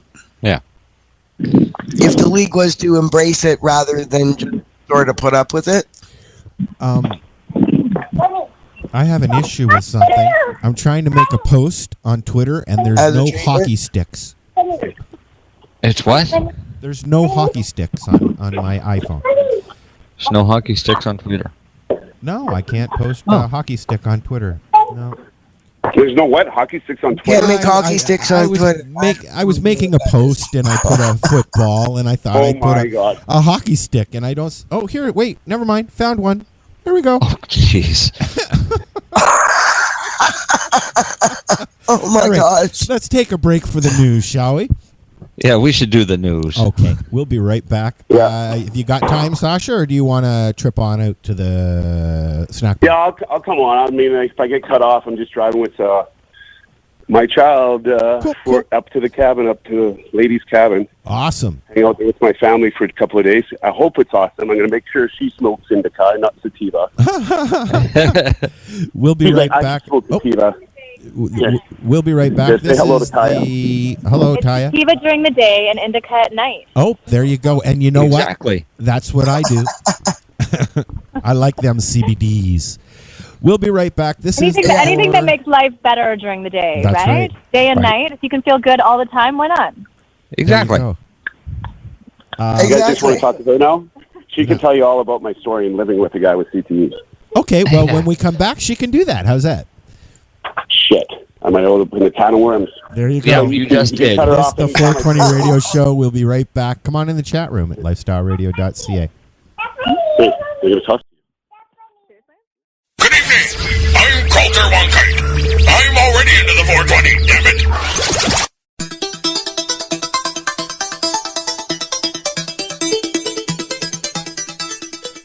Thank you for joining us on the 420 Radio Show. This is your 420 seconds of news with Chris Backer. Health Canada has significantly expanded its medical marijuana manual for healthcare professionals. The document is much larger than the previous 2013 edition in response to doctors' complaints about having too little information on medical science, even as it's being asked to authorize cannabis for a growing number of patients. The document replaces the 3-year-old 94-page document and features an adverse effects section that is more than 50% longer than its predecessor. The section reviews in greater depth whether cannabis may affect the onset of schizophrenia or psychosis, among many other medical issues. So you know that it's just rife with Health Canada conservative lies. The older manual referred only to dried plant, while the new one cites fresh cannabis and oils, which are also now available under the new commercial regime, consisting of 30 Health Canada approved growers, shipping to approximately 37,000 patients. The document also features a new section on vaping, and that is to say cannabis electronic cigarettes. A section on adolescence has been added to a chapter on fetal and child development. There's new information on sperm and testicular health, a new section on depression, more information about therapeutics to relieve epilepsy, and 5 new pages on cannabis and driving. Health Canada maintains an adverse reaction database, just so you guys know, for drug companies, consumers, and others to record incidents involving pharmaceuticals and other substances, including medical cannabis.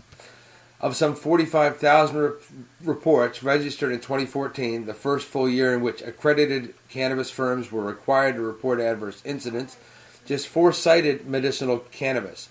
Only 9 such reports were registered in 2015 with unwanted side effects, including paranoia, asthma, and dizziness, none of them serious. The database includes voluntary reporting by doctors and patients.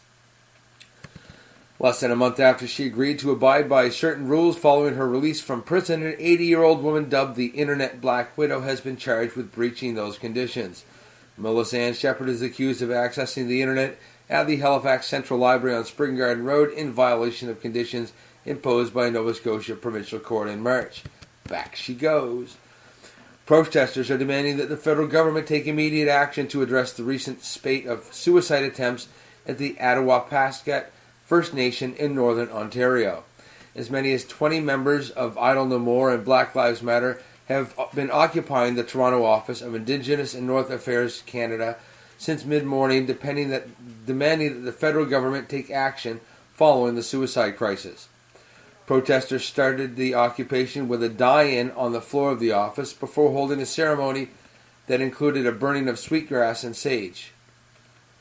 They say that they're standing in solidarity with the Attawapaskat community, which declared a state of emergency Saturday following a report of 11 suicide attempts in one day alone last weekend. There are also reports of more than 100 suicide attempts, at least one death since September, in the remote community of nearly 2,000 people. Our government wants to assure First Nations that we are personally and directly engaged in the recent states of emergencies that have been declared, reads a statement by Health Minister Jane Philpott. We would like to hear that they are doing more than just sending social workers after the fact. There are so many issues at stake, protester Carrie Lester told CBC by phone. We're prepared to stay as long as it takes, Lester said. Once we've got that determination, then we're fine to go. In the U.S., more than 500 students and supporters from at least 35 states and 16 countries will gather near the nation's capital this weekend to talk about ending the failed war on drugs. Among other tactics and strategies, students will plot efforts to help pass cannabis legalization measures appearing on state ballots in November. Attendees at the Students for Sensible Drug Policy Conference will hear from elected officials, medical professionals, law enforcement, academics, and authors. The Pennsylvania State Senate approved a revised bill Tuesday, 42-7, that would allow residents suffering from debilitating conditions to access medical cannabis if their doctor recommended it. The Senate made some technical changes to the version of SB 3 that the House approved last month. The revised bill will now go back to the House for concurrence. If the House votes to concur on Wednesday, SB 3 will be sent to Government Tom Wolf for his signature. If it makes any changes to the bill, it would have to return to the Senate for a third vote. The campaign to regulate cannabis like alcohol announced on Tuesday that it has collected more than 200,000 signatures in support of a proposed initiative to end cannabis prohibition in Arizona. The campaign needs to collect 150,642 valid signatures of registered Arizona voters to qualify the initiative for the November ballot. Voters want to have their say on whether Arizona should end cannabis prohibition, said campaign chairman J.P. Holyak.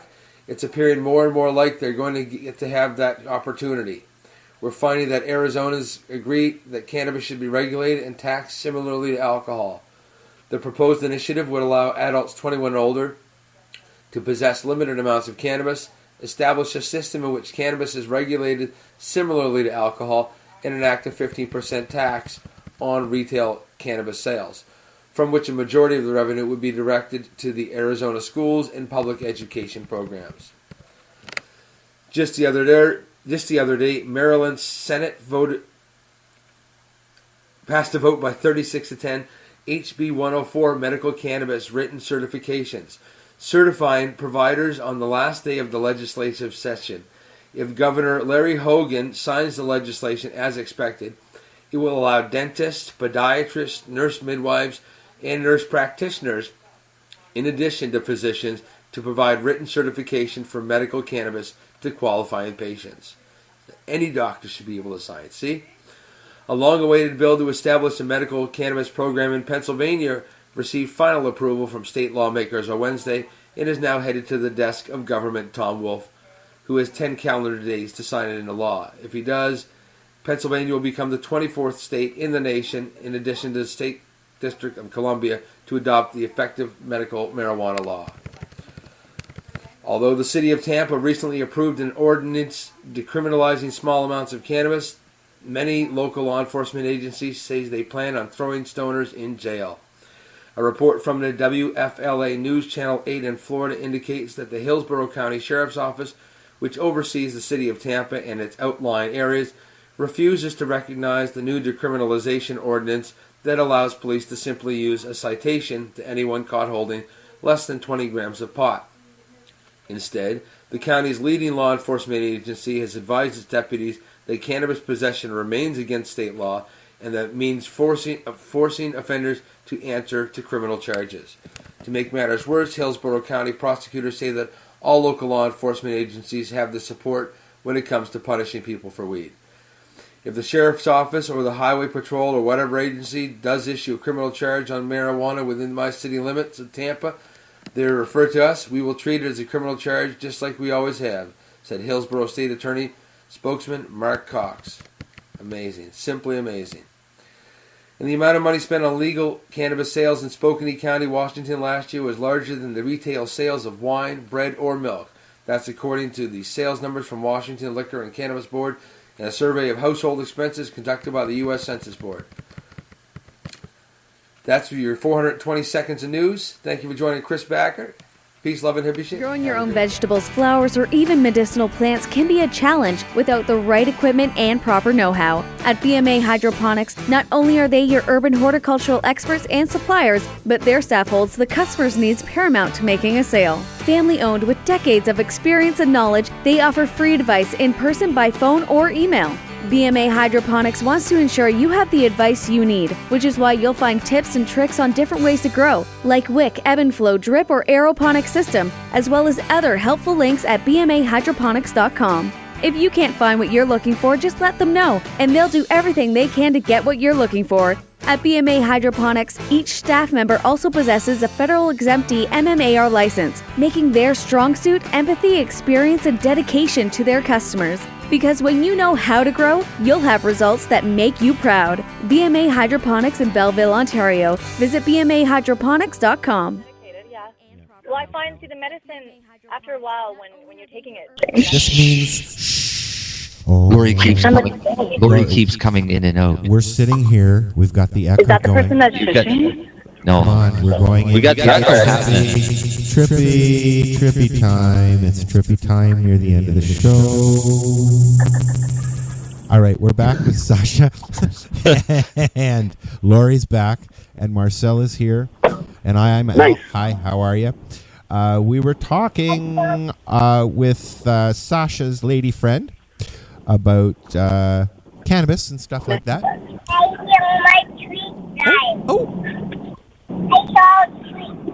She wants a treat. What kind of treat you got? I think that they're busy. What are we talking about now? Treats. With Sasha's lady friend. Treats. No, we're talking about treats. It sounds like you're handing out. Sounds like you're handing out treats in that car. Yes, I was to the back to my daughter, so she's got me on the fishing rope with giving her treats, so she stays quiet for us. You always want that treat when you. She doesn't have a tablet yet. That's she's good. She rarely gets them. She rarely gets treats. That's why it's a special thing for her. Well, that's good. Right, Liberty? Right? So, yeah. Yeah.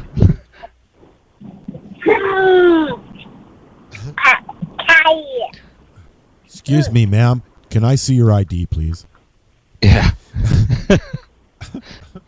So Sasha's driving along in the car and chatting with us about head injuries. And now we're going to talk about what it's like to live with somebody. Yeah, let's do that. Kaya. Kaya will tell you all about that. Yep. And we're being honest here? We're being honest, and we're live, and everything else that goes with being on this show. Well, I mean, I've learned a lot about people, really, and being compassionate towards people that are struggling. I've learned so much more about mental health through it. It's been really difficult to just, deal with some of the anger. The anger, I think,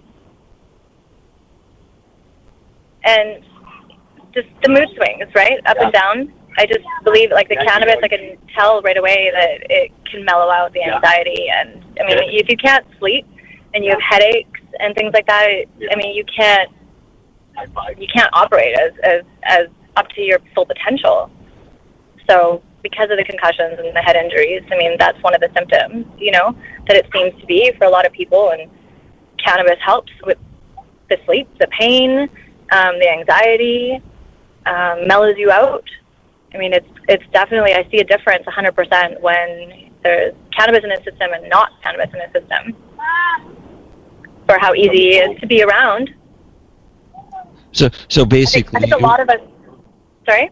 You basically like him when he's using cannabis and stay away from when he isn't. It's not. It's some days are different than others, right? I mean, some days you definitely feel like you need to be you should medicate yourself to make yourself feel better and easier to be around. I mean, I think that's what it comes down to. I don't think, and it doesn't just center around cannabis. That's the medication, but it's also a lifestyle too, right? I mean, there's meditation and exercising and eating organic food and healthy and taking time for yourself. Those are also important, to do. So some days when you feel better, then you won't necessarily have to medicate, right? But I think that you have to be aware of where your emotions are that day and how you're feeling, and be able to regulate your medication, and take it when you need to, 100%. Because it's quality of life for everybody, right? And everybody wants to be happy, and we all affect each other by energy-wise. So if the energy, has shifted in the room to a higher, more unstable energy, then if there's something out there that can mellow that out, then that's what we would do, right? If the option's there and it works, then do it. Because it can be very difficult to be around anybody that is in pain or suffering. Well, we're not living together right now. Because it's so difficult. Yeah. I mean, you really love somebody, and sometimes when you don't see that person, the same person that you love, it is very difficult. And I have to admit that I've definitely seen a progression. I know what you're talking about there, Kea, because I have ADHD and I rage, and when I don't have cannabis, I am a real motherfucker. Okay. Yeah, well, Sasha can be that too. And so I know that. Do you like the sativas or during the day, Sasha? Because that's what I enjoy. You're a sativa. I'm totally. You know what? If it's a summer, I'm out on the boat or in the bush, and I'm doing something active. Yeah, I'm no problem with sativa. But if I'm more in the couch, indica. Oh, you like the couch, OG, do you? like just shatter and just the shatter gives me energy, but no anxiety. It's kind of like a sativa, right? I've not really tried much shatter, unfortunately, yet. Well, there's now there's even CO2 extraction stuff that's even cleaner, and it's much like I go for some heavy. I'm like a heavy hitter. Yeah. Like I really need to dose up. You know, I got a sublimator, and I do my shatter, and I make my shatter myself, so I know where it's coming from. And I'm trying to, and I'm figuring out with just doing my marijuana and my CBDs what it's doing for myself, so that I can help others, and what strains. Yeah, Perfect. I like You're doing my what we're CBD. all doing. Yep. Exactly. Experimenting. There you go. See, I've been waiting for this. exactly. Like, this has been a long time coming, and Kai can testify what I've been doing since my hockey career. It's like, you know, It's going to growing illegally to now legally to now, you know, in a society that's pushing forward medicine. Yeah. And hopefully it enters the sports world, because this is getting a little bit ridiculous. You know, I mean... it totally is. I mean, I don't know why you can't at least dose yourself with CBDs all day, you know, if you have to, which is a lot of people prefer to do. Yep. They don't want to have any head high. They want to be able to function at their highest capacity, and CBDs actually do for a lot of people. Yep. Then what's wrong with that? You know, you could take it in a pill form, or, you know, the oil in coconut oil in a pill form or something during the day. Or you could make take it a every 4 tincture. hours or so while you're playing your sport, and then maybe at the end of the night you can, you know, light up a joint, like when you're done working, you know, and have some THC as well. But it doesn't make any sense to me. It's a plant, it's a weed, it's here for us in the Bible. Like, it's just, the history of it is just makes it seem like it's ridiculous. It's not a money grabber for them, and they don't know how to sanction it because they figure that us stupid people can grow it now. But we're back to our original ways. I have a theory about the You whole made a good Bible point thing. there too when you were talking about a good point about the fact that you can dose as needed. Yep. And that's one of the benefits that I found with cannabis, because when I was on the pharmaceuticals, like the chemical drugs, you can't do that. You have to have the same level all the time every day, or you're screwed. Don't even start me on pharmaceutical drugs. Okay. Has anyone seen the documentary Pharmaceutical Thugs? It's amazing. On the pharmaceutical industry. I've heard of it, but I haven't seen it. It's like worth everybody seeing. It's on Netflix right now, and it's just like the pharmaceutical industry and what it's doing to people lighting themselves on fire when they're trying to come off of pharmaceutical drugs. Like, really? I mean, the comparison between that and a plant, like what the cannabis does for medicine, it's ridiculous. Like, absolutely ridiculous. Did they try you It's on just like- pills and stuff like that, Sasha? Before you got really into medicating with cannabis, were they pushing the pharmas on you? 100%. And the drinking was putting me to bed. I'd have full night's sleeps. Like, the only way I could have a full night's sleep. So they basically turned you in. Yeah, of course it turned into another person. Everybody knows what it does to you. Yeah. I mean, but that's something you don't. I mean, like, I was doing it for my injuries, my back. Like, my back was destroyed. I could barely get out of bed. Yeah. Yeah, and then there's, you know, like bouts of depression and anxieties and you know, just all of those things where, you know what, most people drink and do drugs or do, you know, like anything like that to escape, right? Escape pain, escape life, escape just like, give me a break, you know, I just want to, at the end of the day, just escape my life and have fun, you know? Yeah, the depression when it's tough, is a big when it's one. tough, right? So I don't judge anybody, you know. Cannabis all the way. Hey, hold on. She's totally for you guys. Trust me. She doesn't like to see the guy that was on the perch and taking alcohol, and I don't like the person either. So I'm done with that. It's totally cannabis. I just gotta know. The thing with me is that I can't touch sativa. I have to have my indica. Now I'm going back to growing because I got the OG. It's like, I got it, I'm making it myself. There you go. You know, it took me a while to get it, but I got it. So, yeah. That's one thing. It's therapeutic to grow, too. I mean, it takes time on my day, and it's something I love to do. Gardening, I love it. Yeah, me too. And the more energy you give to that plant, it gives back. They do, don't they? Yep. They're amazing. So, since we're about 15 minutes before the show, I wanted to give you a few minutes, Sasha, to tell us where people can find you if they're interested in getting more information, or even if there's another player out there that's listening that needs some information and help. Listen, you can get a hold of me at OKC, Okanagan Kai Clinic in Kelowna. We're on Facebook. I got a web coming out with an app. It's going to be called Stone Man. Woo. I am the making of Stone Man. I'm no longer Sasha Lakovic, the pitbull hockey player that I used to once be.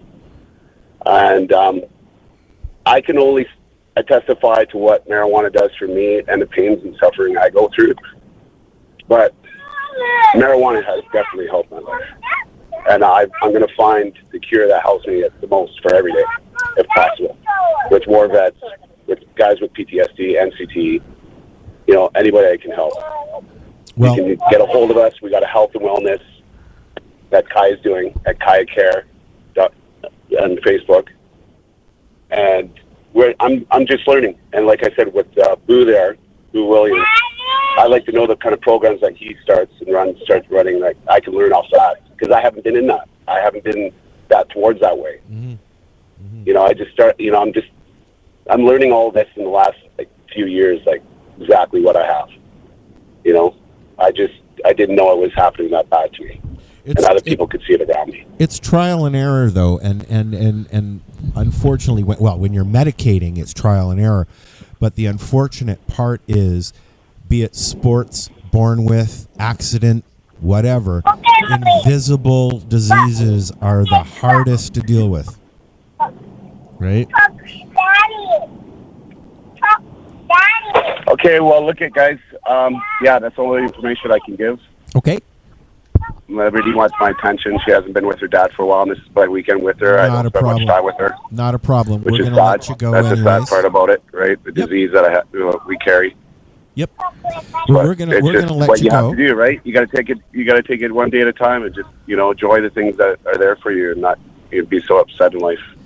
Exactly. Well, you enjoy your weekend with her. And chill the fuck out and sit down and relax. There you go. We've been chatting with Boo Williams, retired NFL tight end, I believe, and Sasha Lakovic, who is a retired NHL enforcer.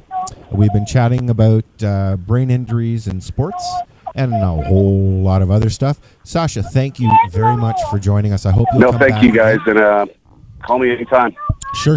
We're going to take another quick break, and hopefully this song will play, The Tree of Life from the Human Revolution. This is the 420 Radio Show. We'll be right back.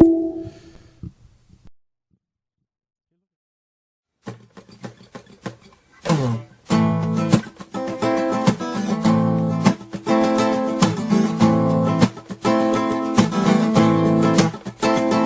want to tell you all a little bit about a plant I know that can save the world. It grows long and tall and has flowers that can make your mind swirl. It's a funky plant with a fiber that is resistant to rain and mold. It's the strongest plant fiber known to man, the best rope you'll ever hold. Well, the pioneers covered up the wagon trains with a canvas made of hemp. And Washington and Jefferson grew it on their farms and said to make the most of it. The first stars and stripes were sewn on hemp, first Constitution too. Around the world for food, fiber, oil, medicine, and fuel. But if we press its seeds, we won't have no need for any other oil.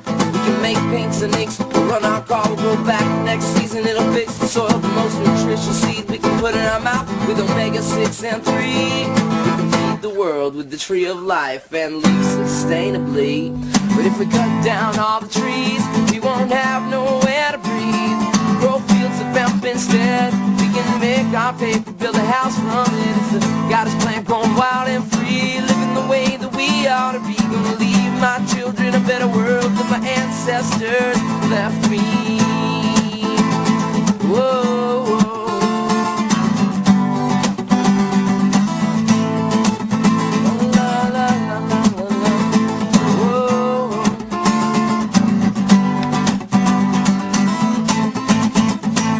Well, the flowers of the female hemp plant make the best medicines on earth. Helps cancer and AIDS patients eat their food. Helps those with depression overcome the blues. Glaucoma, epilepsy, nausea, insomnia, stress, neurosis, psychosis, pain, PMS. All the studies. So what are you doing? Nothing. Why not? Trying to get on this lifestyle radio website. Sounds like a cool website. Yeah, it's alright. Oh, wait, I might have it. You might have it. You're listening to Lifestyle. Somebody got it. It's the 420 Radio Show. We are live on lifestyleradio.net here every Friday at 7 p.m. Eastern Time. You'll find me and Marcel and Lori and Chris. and sometimes Electro Pig and Ross Middleton. Ross, yeah. Next week, Lori has booked yet another guest for us. You want to tell us who that? I'm looking forward to that one because I know a lot of people with Lyme disease. Yeah, next week we have Dr. Ernie Murakami coming on. He's a specialist in Lyme disease. He's working out in BC. I believe he's professor emeritus at UBC. And I don't know if he does anything except cannabinoids in the treatment of Lyme disease.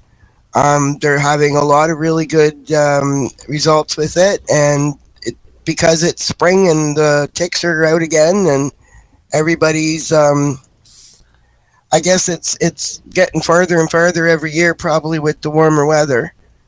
And I thought it was a opportune time to discuss it.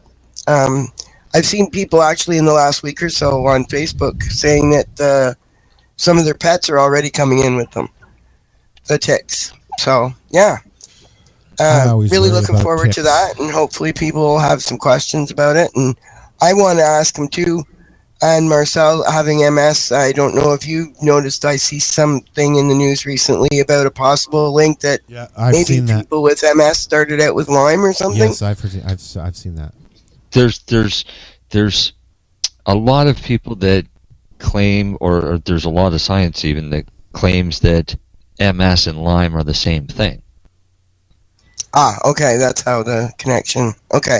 But it sounds more like a lot of people with Lyme were misdiagnosed with MS, which was advantageous to the pharmaceutical industry because they make money off of MS drugs, but there are no Lyme disease drugs because they didn't really recognize Lyme as an actual disease, and most doctors in Canada still don't. Right. Well, yes, and I'm really, really looking forward to having Dr. Ernie Murakami on next week to discuss that, because I've seen so much about it on the internet, both and you know, news reports and stuff too. And like I said, with spring coming and all the ticks coming out again, good time to talk about it. Yeah, for sure. And you're busy tomorrow, right? I'm busy tomorrow in Truro, Marcel? Nova Scotia. Yep, we're Maritimers Unite for Medical Marijuana is putting on an all-day event that's free to the public. Yeah, we did it. We broadcasted it last year. Yeah, you broadcasted one from PEI last year. Oh, was it the one from PEI last year? Where's this one in Truro? Okay. This one's in Truro. Okay. So what we've been doing is we've been moving these around in different areas. So we've done Bedford, we've done PEI, we've done Truro, and in the morning it's basically cannabis as a medicine, the laws, and it's an open floor panel.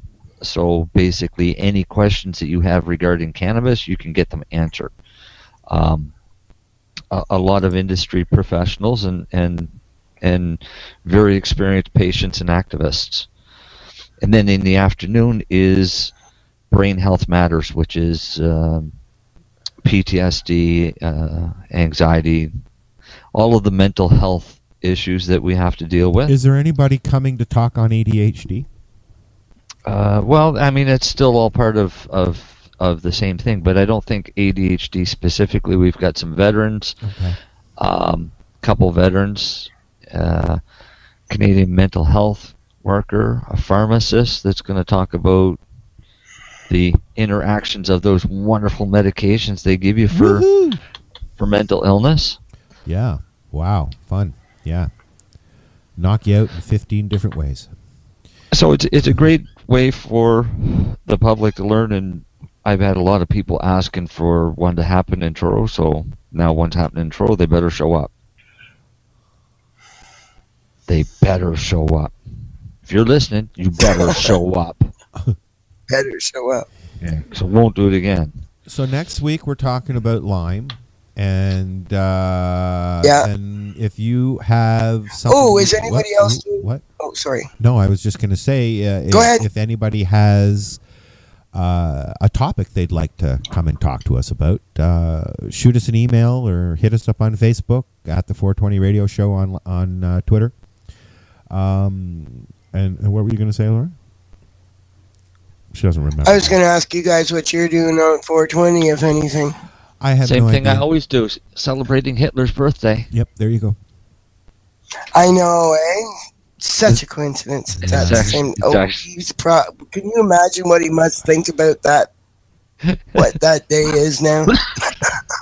It's actually our kid's birthday, so that's what we do. But it's just funny that her birthday is Hitler's birthday. Well, I don't. Wow. Now there's something to grow up with. I don't normally 420. I don't. But you're know, doing 420. I don't know 420. I went last year. I went to. We were in Ottawa. Yes, I'm doing 420. And it sucked. So I don't know if I'm going to go again. There were like 5 or 6 people sitting on the stage in Oshawa. And me and my buddy Tim were sitting there, and I guess they thought we were cops because nobody was smoking. But when we lit up at 420, they all kind of giggled and snort. So then we left. It wasn't, I wasn't. They were laughing at the old guy smoking a joint. Yeah. And we had this guy riding past us every few minutes on a bike, holding that baggie going, hey, as he drove by. Right? So, yeah, I don't know if I'm going to go anywhere. Well, yeah, I've only ever done one 420 before. Why specifically did I go in 2013? Could have been because Precious Chong was there. Why in Toronto? But it happened to be that there was, sorry? Where it was in Ottawa or in Toronto? In 2013, Precious, in Ottawa. Yeah. Yeah, the only one I've ever been to before was 2013 in Ottawa. I've only been to the one. The reports were anywhere between like 11 and 15,000 people. The place was packed. I've never seen that. Oh my God. And then last year I watched it on the Hill Cam, and there was about, I don't know, maybe a couple hundred people shivering and, huddled around in the rain. Yeah.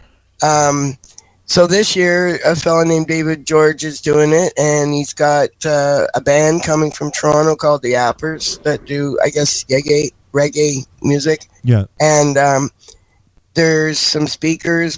They've asked me to speak, and there's a veteran representing a not-for-profit group and another fellow who I believe might have been designated grower under the old program. Not sure if he's one who valiantly has forged ahead and still producing medicine for their patient under the injunction. Those that did, yay for you. And yeah, it'll be interesting. The reason I accepted this year, although it's something I don't normally do, is because looks like the folks who do 420 in the quote-unquote recreational market are going to be getting what they want, while we're still fighting 15 years later for something equitable for a medical program. Although it will make things easier for medical people. I thought, and don't you think? Well, I think everybody that uses it is using it as medicine anyway, so I might as well just tell them so. It may. I think that when that does happen, it might make things a little bit easier for whoever needs it for whatever reason to obtain it, at least. Like right now, cannabis is the word. Cannabis is the word all around the world. But unless you know somebody who's growing, has their own stash, or got your foot in a dispensary, you are shit out of luck. Okay? Unless you're dealing with the LCPs. It's amazing how few people have access after 15 years of having a legal program here. I don't have access to it. Friggin' amazing. And if I was to try and grow my own access to it, I would go to jail because I live in an apartment, so I can't do that. So, it's pretty fucked up when after 15 years it's been legal to use cannabis as a medicine in Canada. I can't really use cannabis as a medicine in Canada unless I'm sitting in my own apartment, can I? And even that's going to be a fucking issue. I know. Because this is a non-smoking building. I can just imagine what they're going to try and do to us cannabis patients. So, Yeah, that bylaw here in Ontario, no smoking or vaping anywhere in public. I don't know what's going to happen with that. They've just taken e-cigarettes and the vapor lounges and quashing. Like it's going to affect everybody everywhere. Yep. Are they doing that out east there was too? Somebody went to a protest. Sorry? Are they doing that out east as well? Somebody went to a protest. Somebody went to a protest last week, and I thought it was about vapor lounges, and it turned out it was about e-vaping nicotine products. Never even dawned on me, now that I'm an ex-smoker, that, oh yeah, those people who smoke nicotine e-vapes, they need it too, right? Yeah. How long has it been now? I don't know what's going to go on with that. How long has it been now? Sorry? Oh, since I quit smoking? Yeah. Oh my gosh. Next month it'll be 6 months. Wow. It's almost 4 years for me. I can't believe that. Oh, well, 3.5. So, anyways. Congrats to both of you. Yeah. We're going to take a hike, Mike. Thank you. And yeah, congrats, Lori. Obviously, Lori is a little bit delayed at the moment, hearing what we're saying. Wait for it. Nope, now she's just ignoring you. Oh, I'm sorry. I See, she was just ignoring you. And on that note, we're out of here. It's the 420 radio show. We got some. Good night, everybody.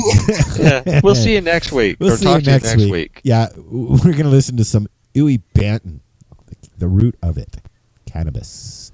We'll be back next week, 7 o'clock Eastern Standard Time on lifestyleradio.net. Ciao. Awesome. Peace out. Waiting for Lori's lag. There it is. We'll see you.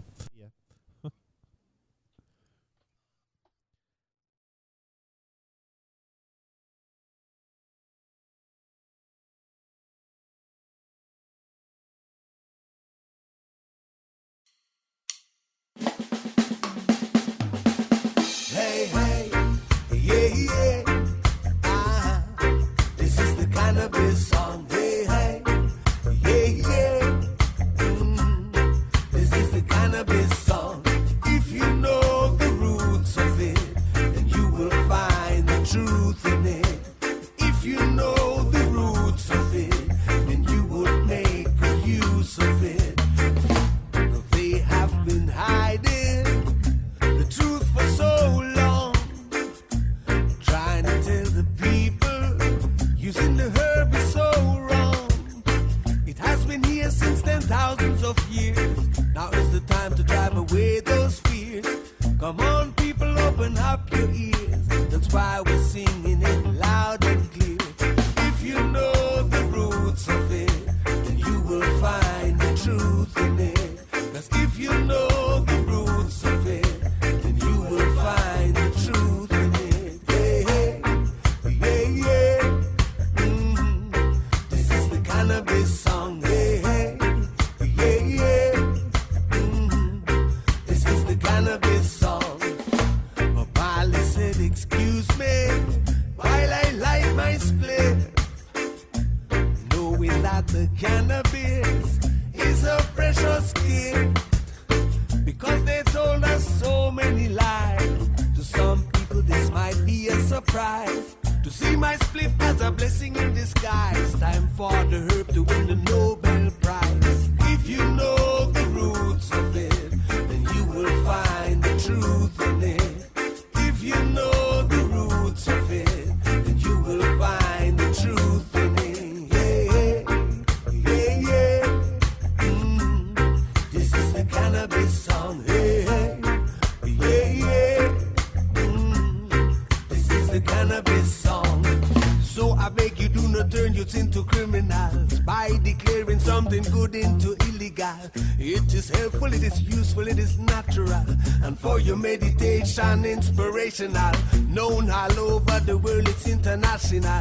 From the Rasta man down to the cardinal. They use it as a holy sacrament, well spiritual. The only crime about it, it's still illegal. If you know the roots of it, then you would make good use of it. If you know the roots of it, then you will find the truth in it. Hey, hey, yeah, yeah. This is the cannabis song. Hey, hey, yeah, yeah. This is the cannabis song. If you know the roots of it, then you will find the truth in it. If you know the roots of it, then you will find the truth in it. Hey, hey, yeah, yeah. This is the cannabis song. Hey, hey, yeah, yeah. This is the cannabis song.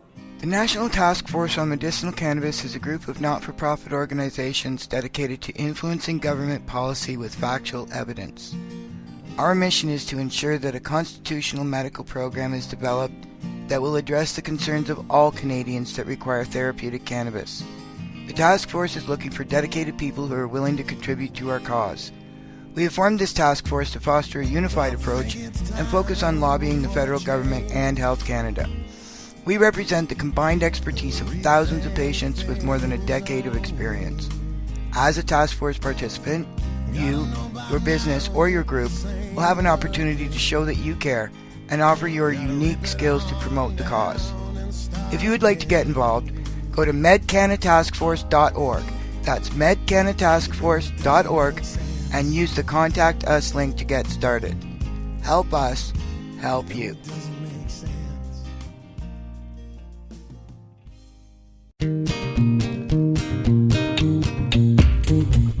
You like music, you like weed, well, we gonna be good friends indeed. This is not much I like more than smoking trees. They'll make you dance the do-si-do and teach you how the chiba grows. Smoke a bowl on the 420 radio show. On Lifestyle Radio. So what are you doing? Nothing. Why not? Trying to get on this Lifestyle Radio website. Sounds like a cool website. Yeah, it's alright. Oh, wait, I might have it. You might have it. You're listening to Lifestyle